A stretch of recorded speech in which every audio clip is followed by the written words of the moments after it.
Good evening, everyone. I'm Rachel Barenbaum, author of the novel Atomic Anna, and you are tuned in to Check This Out. We are coming to you from the Howe Library in Hanover, New Hampshire, and we are brought to you today by the Howe Library Corporation and the Jack and Dorothy Byrne Foundation. Thanks so much to both of them for making this show possible.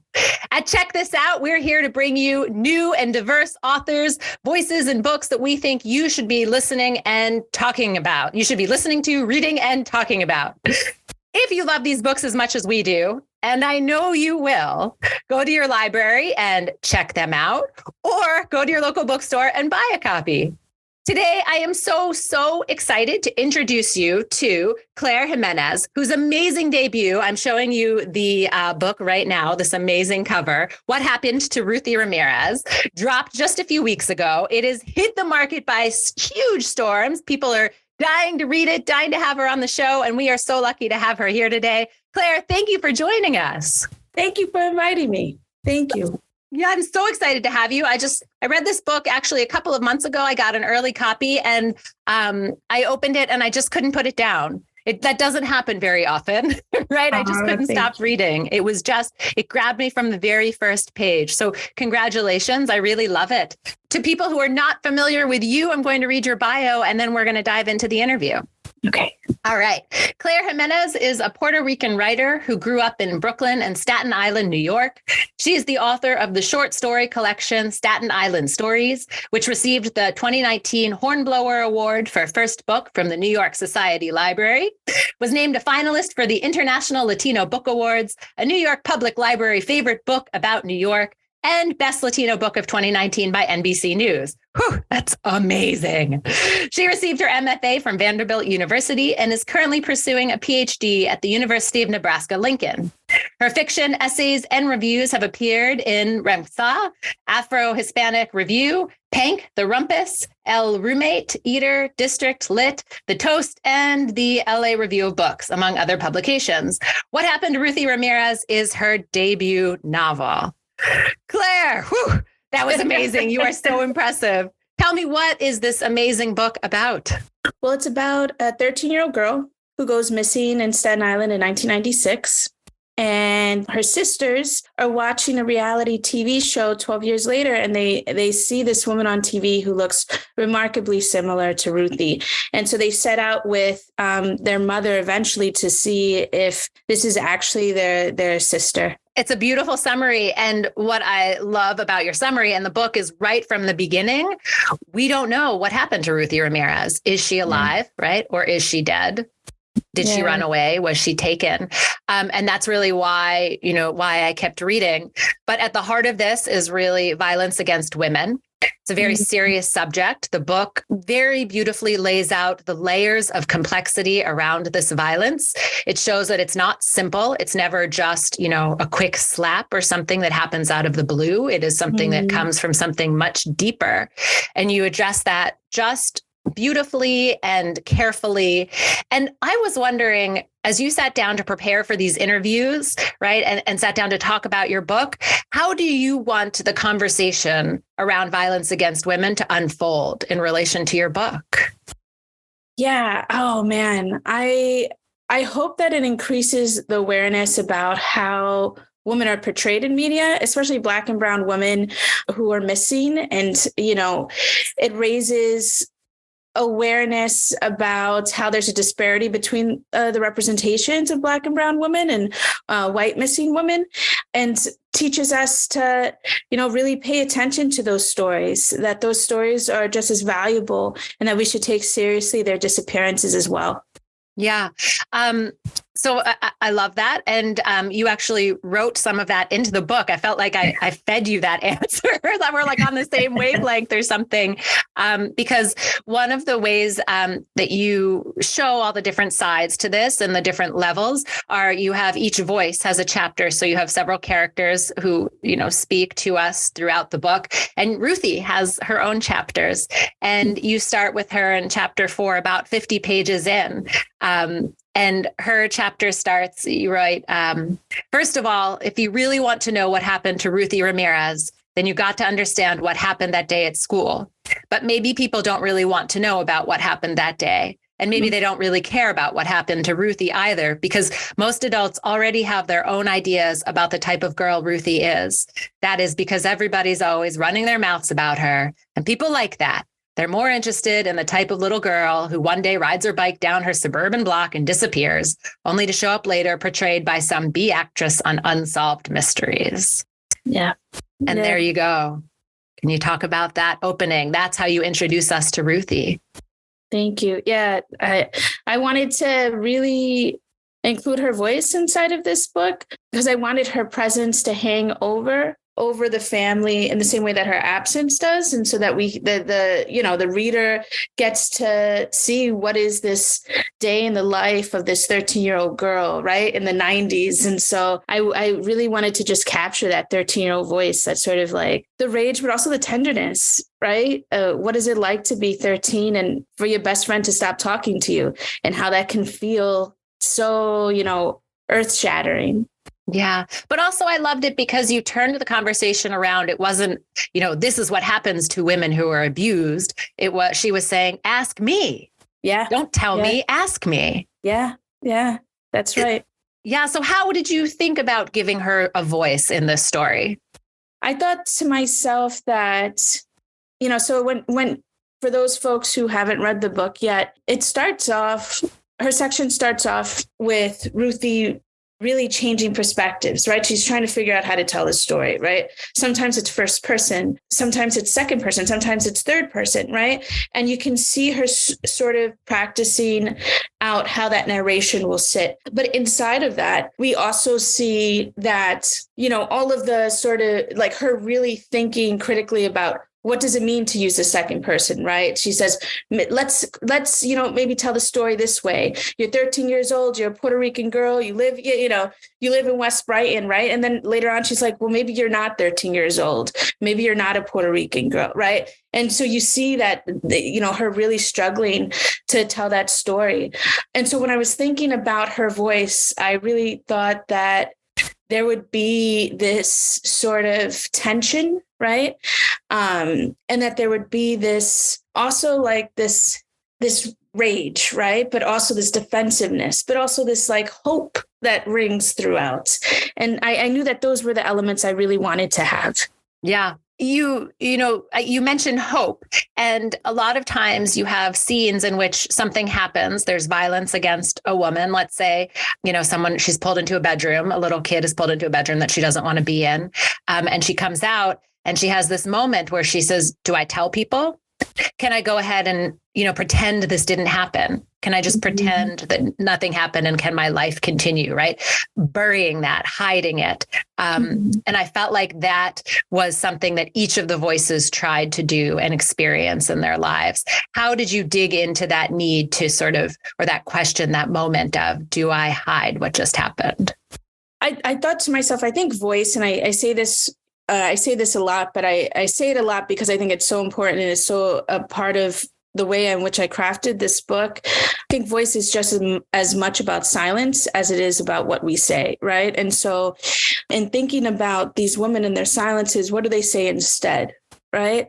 When they don't have, maybe it's not even not having the language, but feeling too afraid to talk about the things that are in their life, or, but it's this idea that even that sometimes, we use humor to deflect from the issues that are really at play at the core.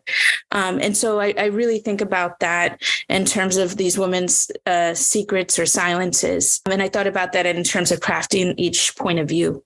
Yeah, I loved that. And then you also have the element of the reality TV show, which is a grotesque show called Catfight, which sort of mirrors in many ways what's happening in the real world. And yet there's a lens in front of it because everyone can say, oh, it's just TV. But in fact, is it so different? I would love to hear you, how did you think about Catfight and how did you come up with that?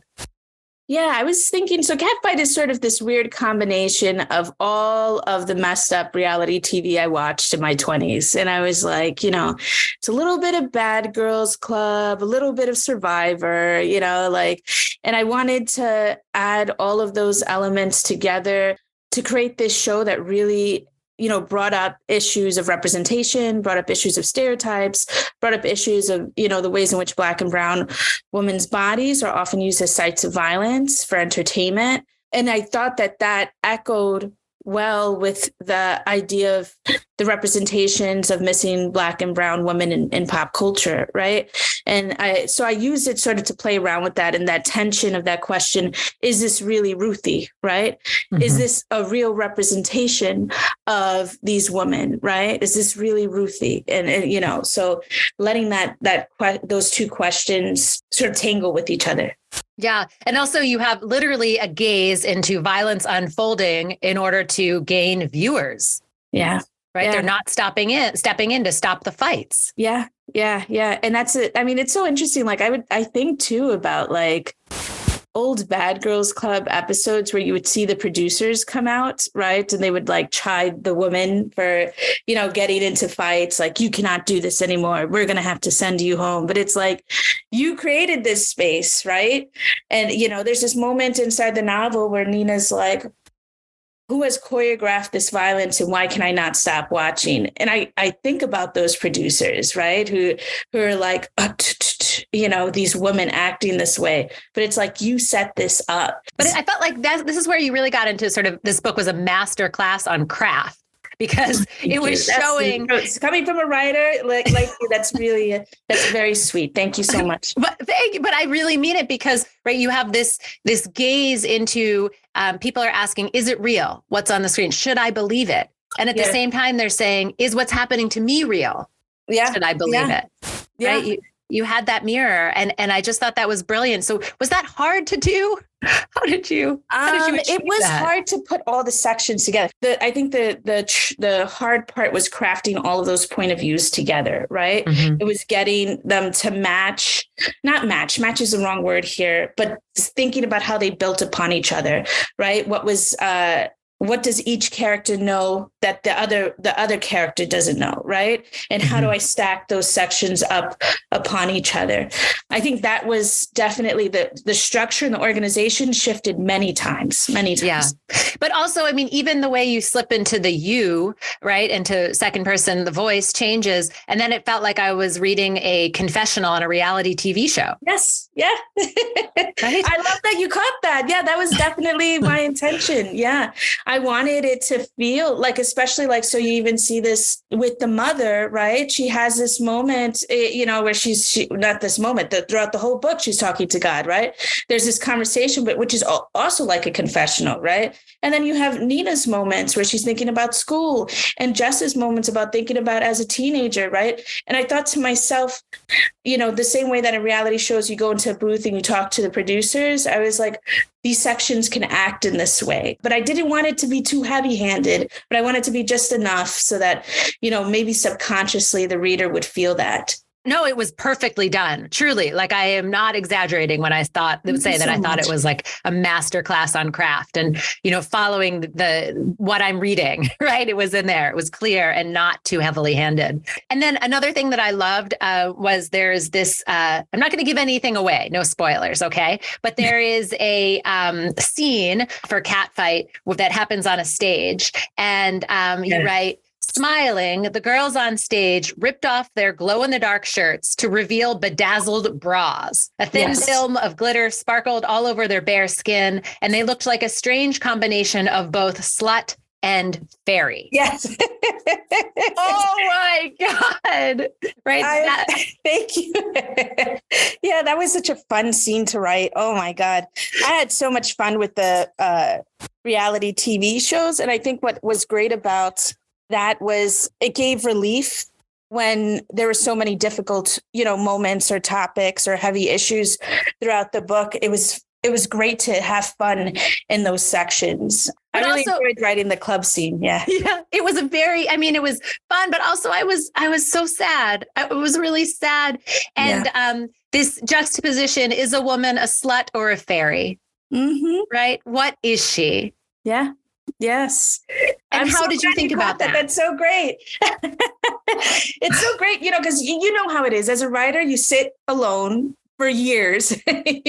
You work on something and you're just like, you spend sometimes hours on a sentence and sometimes it hits and somebody gets it, but a lot of times it just goes, so it's so great to hear that that it resonated with you in the same way that I had intended it. Yeah. Well, I mean, I'm so glad that I got it right. And I'm not just making it up. But I wanted to come back to the family itself. So you mentioned briefly there are, several sisters. So there are two sisters and a mother who are left behind when Ruthie disappears. The father dies soon thereafter. And really the book focuses a lot on those family relationships and the roles in the family. I would love to hear you talk to us and tell us a little bit about how you thought about that family and the relationships. Yeah. So I knew that I wanted to make a book that was centered on women. And I wanted it to be this chorus of voices. And I wanted it to be women who, fought with each other, but also fiercely loved each other. Right. And that felt true and familiar in my own experiences. So I wanted to make sure that came through. I think sometimes it's interesting because the responses to the book are a little weird sometimes, but sometimes they'll be like, this family's dysfunctional. And I'm like, well, I don't necessarily think of them as dysfunctional. I think of them as, a family that has gone through stuff, right? And when you go through stuff, it affects you. It affects the ways in which you talk to each other, right? But that doesn't mean that they don't love each other. That doesn't mean that, they don't, that they won't do anything for each other. Yeah. They rearrange their lives around each other. That's right. Yeah. Right. Even though they have secrets. But I think that's true to life. Every family has secrets. You don't know everything that happens, right? That's right. That's right. Yeah. Okay. So also I wanted to talk about Nina. So she has this amazing college education. She's super smart, but she doesn't get into medical school. Yeah. And again, true to life and showing us this side. There's this one passage where you talk about how she feels about sort of her role in the world. She is hired because they assume she speaks Spanish because of her name. That's right. Yeah. And so you have this sort of confessional moment where she says, yes, my mom speaks Spanish fluently. My dad did too, but he couldn't read it. My mother was 17 when she started having kids. Sorry, they were so busy working hard. They hadn't had any time to consider the logistics of language acquisition. In fact, my mother did not have the words language acquisition inside of her vocabulary. My parents had no idea that language could disappear. No, I did not want to be assimilated. Yeah. Can you talk about Nina not speaking Spanish? Yeah. It's so interesting because I actually just met with a book club last night of these phenomenal Puerto Rican women and readers. It was moderated by this lovely Puerto Rican critic and, book advocate, Sharon Velez. And we talked a lot about that section, right? Because it's interesting that I think that, often from outsider perspectives, they're like, oh, you're Puerto Rican, you should speak Spanish, all this stuff. But if you grew up in the diaspora, probably you're surrounded more by English than you are by Spanish. And that part really resonated with a lot of the women in the group, and even for Spanish speakers, one woman had mentioned, she was like, I feel the pressure. Like my mother will be like, why don't your kids speak Spanish? And she's like, look, I'm trying my best here. Right. It doesn't always happen right away like that. And so I wanted to talk about that because I think language is really complicated for Puerto Ricans in the diaspora, especially because of the history of colonialism.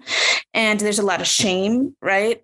And there's a lot of silence about language. And I wanted to make sure to include that inside of the book. Yeah, I loved it because I also thought it contributed some to the sense I had that Nina was lonely. She felt like she didn't quite fit in anywhere. And in fact, maybe each of the characters had a loneliness to them, maybe because of their secrets or how the world saw them. Can you talk about loneliness as one of the themes in the book? Well, I think Nina, and it's so interesting. Your questions are really echoing some of the ones that I was answering last night.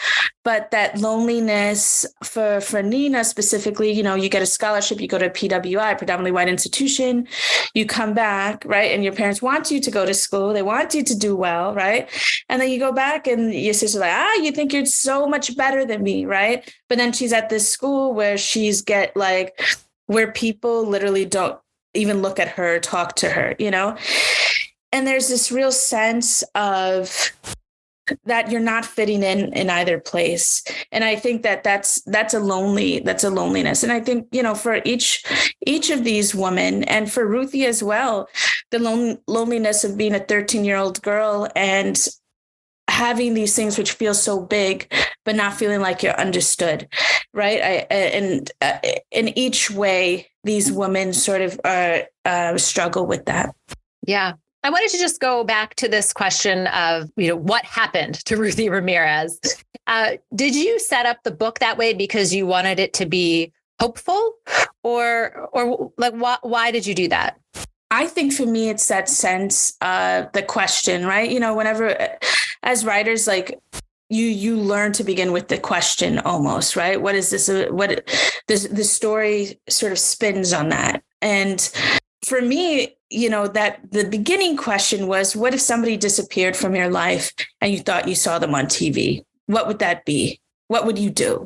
And combining those elements. And then I also wanted to think about, of course, the 90s. I wanted to think about New York. I wanted to think about 2008 and Obama's elected, but then the economy has just, crashed and people are unemployed. And so I really was also thinking about like, okay, so if this is a mother who has come to the States to build a home for her daughters, right? And one of her daughters is taken from her. What is that American dream? What is this? And that question of what happened to Ruthie Ramirez, becomes also a question of what has happened to these women in their lives. I love that.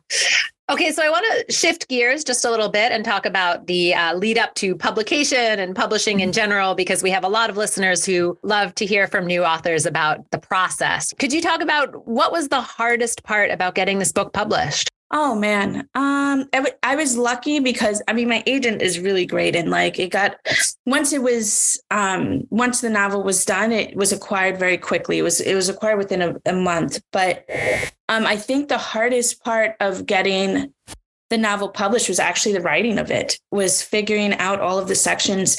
I'd written a version of this novel that it's so funny because it's a short novel, but I've literally written so many more, like, hundreds and hundreds of pages that have not been in the book. You know how it is, right? Yes. I have an original version where it goes backwards in time completely, right? Like it starts with the present and then it goes backwards in time. But then the struggle there was, how do you keep that momentum?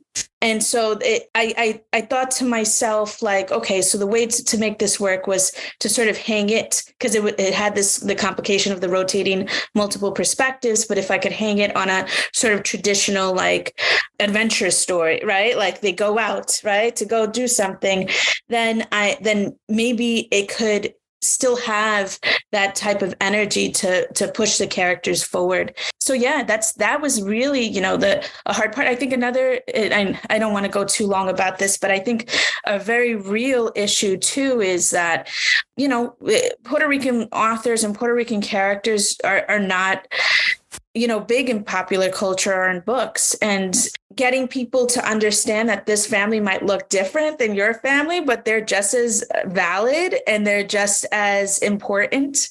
And they may not grieve in the same way that you grieve, but that is legitimate, right? And that's to be respected. I think that also too was a challenge. Yeah. Also, I wonder, was it hard? Did people push back because it's about violence against women? Oh, that's interesting. I think that there was interesting, like, feedback, like these women hate each other. And I was like, no, that's not. In some ways, yes, there's a critique of that, right? Like the in Catfight, for example, right? And I wanted to talk about conflict between women, the reproduction of violence between women, as well as the violence that's enacted upon them, right? And as you've suggested, sometimes those are difficult topics, and they're ugly and uncomfortable topics. And sometimes people really don't want to hear about that, But for me, what's important is to explore what I'm thinking about and what I'm sort of obsessed with. And so that's what the book became. So how many years did it take you to write it? 10 years. It took a long time. I mean, originally it was a short story, and then I went to my PhD program. And so really as a novel, it took 5 years, but the idea of it was 10 years old. It was originally a short story. Wow. I love that you're sharing that because, it is so a beautiful, polished book in the end, but people don't realize that's 10 years of work, right? Yeah. Yeah. And I just want to emphasize, right? You said that you started with this question, what happened to Ruthie Ramirez? And then you use this classic trope of let's send them on an adventure, right? Go out and find them, right? It could be any Greek myth, right? Go out and find something and come home and how have you changed? And yet this story is so unique and so different. So I think that's just, again, a brilliant way to learn about how to write. Thank you so much. So also, what kind of advice do you have for new writers or aspiring writers? Oh, I mean, like, don't give up. It is so hard. Writing is hard, and people don't look at writing as work, and they're always like, get a real job. And it's like, yes, I am working a real job, but I also want to write, and so it's like, I think that, and writers are the only people who get like the rejections, and they're like, but that's a nice rejection. I feel good about that rejection. They liked some of it, and so just be prepared for that, be prepared for rejection, and just, it's okay. You can do it.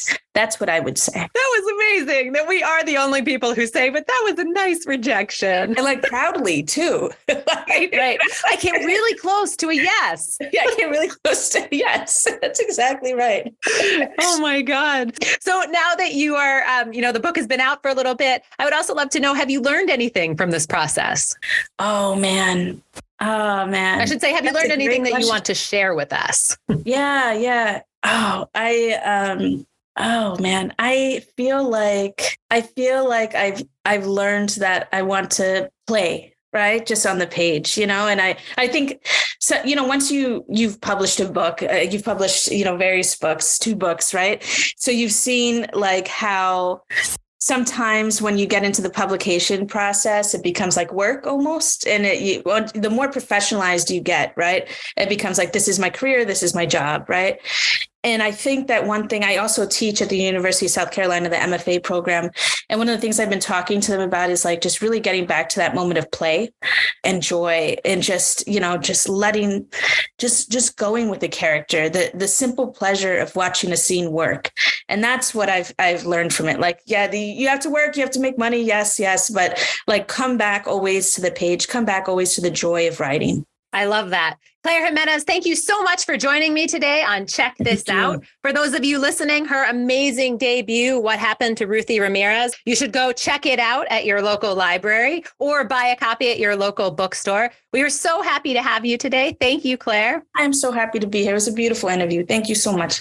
Thank you. Thank you today to our amazing producers, Megan Coleman and Jared Jenish. They work the magic behind the scenes, and we would not be here without them. Thank you also to the Howe Library Corporation and the Jack and Dorothy Byrne Foundation for their support. Today was the 4th installment of our spring literary series at the Howe Library. And we have one more author coming May 25th. We have Nana Kwame Adjei-Brenya, whose book Chain Gang All-Stars is launching soon, and he will be on the show. We can't wait to have him. So join us for that on May 25th. And thank you to everyone for signing in. We will see you next time.